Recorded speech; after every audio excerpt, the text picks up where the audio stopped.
tondibona mu ndirimbo z'agakiza zindyohera nk'indirimbo ziririmbwa n'abamarayika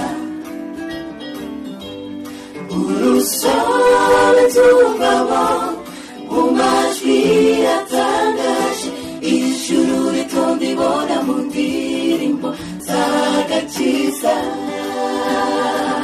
ijuru ritondibona mu ndirimbo z'agakiza zindyohera nk'indirimbo ziririmbwa n'abamarayika urusobe nzumvamo mu majwi atangaje ijuru ritondibona mu ndirimbo z'agakiza